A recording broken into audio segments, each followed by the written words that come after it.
જય સિયારામ મિત્રો, તમને ખબર છે તેવી રીતે કે અત્યારે અમે હાલ રમણ રેતીમાં છીએ અને ભગવાન શ્રી કૃષ્ણ જે રેતીની અંદર આળોટો હોય અને આ એ જ ભૂમિ છે કે જ્યાં ભગવાને આળોટિયા માર્યા હતા અને એ પછી અહીંયા કદાચ આઈપીએસ લેવલના પણ અધિકારીઓ આવે ને તો પણ એ આળોટતા હોય અને પૂરા ભાવથી આળોટતા હોય છે. તો તે જગ્યાના મહંત શ્રી સ્વામી શ્રી ગોવિંદાનંદજી અમારી સાથે છે, વ્યવસ્થાપક છે આ જગ્યાના. તો તેમની સાથે પણ આપણે વાત કરવી છે. स्वामी जी, मैं आपका स्वागत करता हूँ मेरी चैनल में.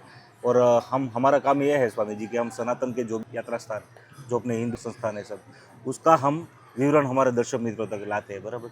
तो पर्टिकुलर ये जगह का क्या महत्व है और इसका इतिहास क्या रहा है? एक सुंदर सरोवर है भगवान रमण बिहारी जी का, जिसमें भगवान गैया चराने के बाद शाम को घर जाने से पहले एक बार स्नान करते थे. तो रमण सरोवर भी पास में है, उसका दर्शन भी आप कराना अपने चैनल के माध्यम से. वेद विद्यालय आश्रम में है. एक और चीज़ है जो इस भूमि को विशेष तपोभूमि बनाती है, पवित्र भूमि बनाती है. भगवान के चरण रज तो हैं ग्वाल बालों के साथ, परंतु ऐसा हमारे ऋषि मुनि मानते हैं कि जिस स्थल पर कृष्ण मृग के चरण पड़े हों, जहाँ गौ माता के चरण हों, उनके खुर का निशान हो, उनके चरण का निशान हो, फुटप्रिंट हो, वो जगह विशेष तप के लायक, भजन के लायक और ध्यान के लायक वो भूमि होती है. तो यहाँ 750 आश्रम में कृष्ण मृग हैं, जिनको ब्लैक बक बोलते हैं. उनके चरण जहाँ भी होते हैं वो भूमि पवित्र हो जाती है. गौ माता के चरण जहाँ पड़ते हैं वो भूमि पवित्र हो जाती है. तो ये आश्रम का स्वरूप है. निरंतर यहाँ पर लगभग 150 संत रह करके भजन करते हैं. उसका प्रभाव भी है, उसके परमाणु भी यहाँ के वातावरण में है 100%. क्योंकि जो जहाँ भजन किया जाए, जहाँ गौ माता के चरण हैं, जहाँ अखंड हरिनाम संकीर्तन है, जहाँ सदा व्रत चलता हो, अखंड भोजन, जिसको हम अन्य क्षेत्र बोलते हैं, तो इसका प्रभाव भी यहाँ दृष्टिगोचर होता है.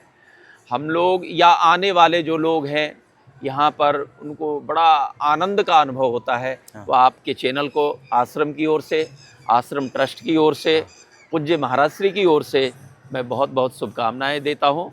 आप अच्छा कार्य कर रहे हैं, सनातन धर्म के उत्थान के लिए कार्य कर रहे हैं. रमण रेती प्रचार प्रसार से सर्वथा दूर रहा है. अब लोग आते हैं, जो भी यूट्यूबर आते हैं, इन्फ्लुएंसर आते हैं, वो कुछ न कुछ बना के डालते हैं, धीरे धीरे प्रचार. लेकिन आश्रम की ओर से हम कोई प्रचार नहीं करते. क्योंकि भगवान के चरण रज का यहाँ महिमा है. लोग अपने मस्तक पे धारण करते हैं. खास करके हमारे गुर्जर प्रदेश से, जहाँ से भक्ति आई है, वहाँ से जो भक्त आते हैं, उनकी भावनाएं बहुत अद्भुत होती हैं. और रमण रेती से प्रायः भाई श्री आते हैं गुजरात से. भाई श्री साल में 2-3 बार आते हैं. रमेश भाई ओझा जी, बापू भी आते हैं, मुरारी बापू जी. सभी पूज्य संत यहाँ पधारते हैं. संतों के चरण रज भी हैं, भक्तों के चरण रज है, और भगवान के चरण रज तो आप साक्षात यहाँ दर्शन करेंगे. कदम के नीचे बैठना 2 मिनट. आपके चैनल को बहुत बहुत शुभकामनाएं. बाप जी, और एक प्रश्न ये था मेरे जहन में, जैसे कि ये देखो विश्वास की भूमि है, ये भगवान की भूमि है, बराबर. फिर भी कहीं ना कहीं आध्यात्मवाद से थोड़ा तत्ववाद बहुत जुड़ गया है आजकल. जो हिंदू का जो विरोधाभास है ना, हिंदुओं में ज़्यादा मतलब पल रहा है, बराबर जी. तो ऐसा कोई विश्वसनीय स्थान या फिर ऐसी कोई घटना पर्टिकुलर ये जगह में जो घटती हो आज के दिन में भी, जैसे कि लोगों को अचंभित हो जाए कि भाई ये आज की डेट में कैसे पॉसिबल है, ऐसी कोई विवरण घटना आपके पास हो तो भी एक बात वो भी आप बता दीजिए. देखिए, जो सत्य है वो कभी छुपाया नहीं जाता. सत्य सत्य है. जो धर्म को लेकर के लोगों के मन में शंकाएं हैं, वो शंकाएं ठीक नहीं हैं. धर्म शाश्वत है, सनातन है और सत्य है.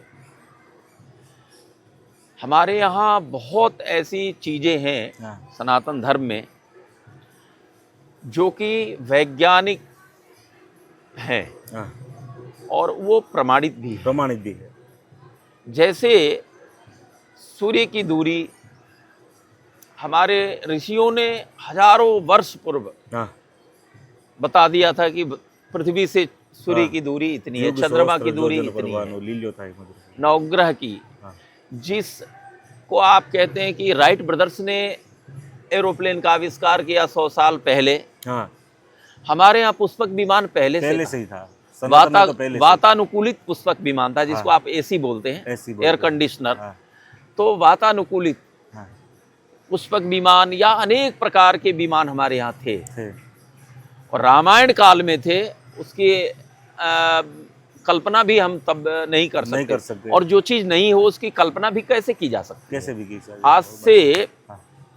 हजारों वर्ष पूर्व जो चीज़ नहीं है, जो 100 वर्ष पूर्व राइट ब्रदर्स ने आपको पढ़ाया गया, आपको लॉ ऑफ ग्रेविटी बताई गई हाँ।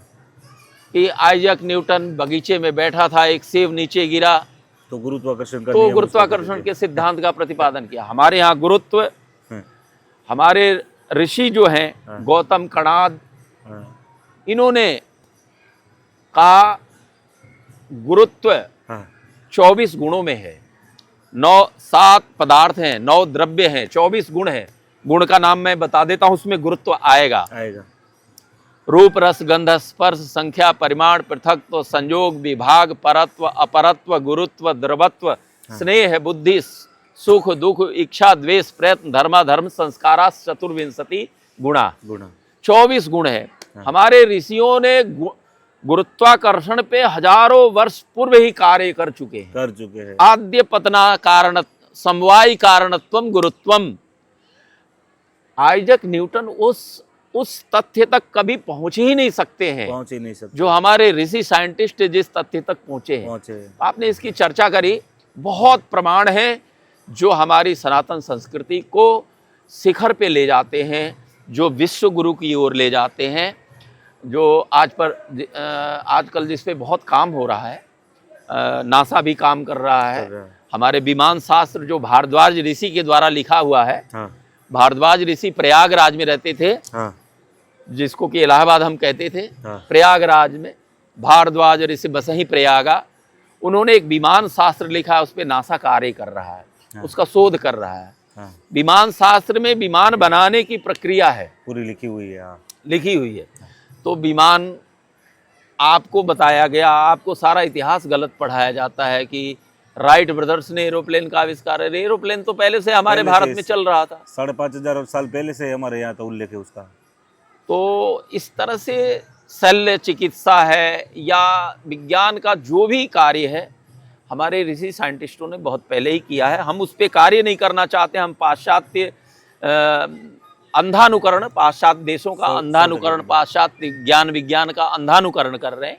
हम अपने ज्ञान का स्रोत अगर ढूंढें तो हमारा ज्ञान बहुत ही गहरा है, बहुत वैज्ञानिक है, कल्याणकारी है, विनाशकारी नहीं है। आप देखो हमारे यहाँ के ज्योतिष शास्त्र को एक कीरो विदेशी विद्वान है, वो आकर के यहाँ ज्योतिष शास्त्र हमारे ऋषियों से पढ़ता है, ले जाता है, और भारत के लोग अब प्लेटफार्म पर, रेलवे स्टेशनों पे, बाजार में बिकने वाले कीरो के ज्योतिष शास्त्र का अध्ययन करते हैं। हम अपने ऋषियों के द्वारा जो ज्योतिष शास्त्र है उस पे कार्य नहीं कर रहे हैं, हम कीरो का ज्योतिष अध्ययन करते हैं। तो ऐसी बहुत सारी बात, तो इधर से ही गया है। हाँ, सीख करके इधर से ही गया है। तो ये बहुत सारी चीजें हैं जो हमारे संस्कृति को, और इस पे ज़रूरत है ध्यान देने की, इसमें रुचि पैदा करने की। और आप जैसे पत्रकार, आप जैसे इन्फ्लुएंसर जो हैं, जो लोग काम कर रहे हैं, जिन ढूंढा तिन पाइयाँ, आपके लिए बहुत बहुत शुभकामनाएं। आप बहुत ही अच्छा काम कर रहे हैं, निश्चित रूप से भगवान आपको सफलता देंगे। और પૂજ્ય સ્વામીશ્રીને આ સવાલ પૂછવાનો મારા ક્યાંક ને ક્યાંક હેતુ એ હતો, કદાચ સ્વામીજીને ગુજરાતી ભાષા કદાચ સમજમાં ન આવે, પણ મારો ભાવાર્થ હું તમને સમજાવી દઉં કે ભાઈ અત્યારે બીજા ધર્મને કાંઈ હિન્દુ ધર્મ સાથે એટલો બધો વિરોધાભાસ પણ નથી, પણ જે હિન્દુના ધર્મમાં રહીને હિન્દુનો વિરોધ કરે છે અને બુદ્ધિની પરાકાષ્ઠાથી ન વિચારવાનું વિચારીને જે ભેદ ખુલ્લા પાડે છે ને, તેની માટેનો આ સવાલ હતો। પણ આપણે એવા લોકોનું કામ પણ નથી। આપણે તો જે સનાતન છે, જે સાત્વિક છે, એ લોકો માટે જ આપણે કામ કરીએ છીએ અને કરતા આવ્યા છીએ, અને આગળ પણ કોઈ પણ સંજોગોમાં કરવાના છીએ। અને આવા સંતો છે, આવા મહાત્માઓ છે, એના આશીર્વાદ સદૈવને માટે અમારી માથે છે જ, એટલે અમે અટકવાના તો ક્યાંય છીએ જ નહીં। અને તમારો સાથ છે, તમારો સહકાર છે, તમારા આશીર્વાદ છે। અને ખાસ આ જગ્યા ઉપરથી બસ એક આ ભજનની ભૂમિ, આ ભાવની ભૂમિ, આ ઉર્જાની ભૂમિ છે અને અહીંની ઉર્જાનું જે કાંઈ અવલોકન મારાથી થશે તે આપના સુધી પહોંચાડવાનો હું પ્રયાસ કરવાનો છું. જય સિયારામ, જય સનાતન, રાધે રાધે, જય શ્રી કૃષ્ણ.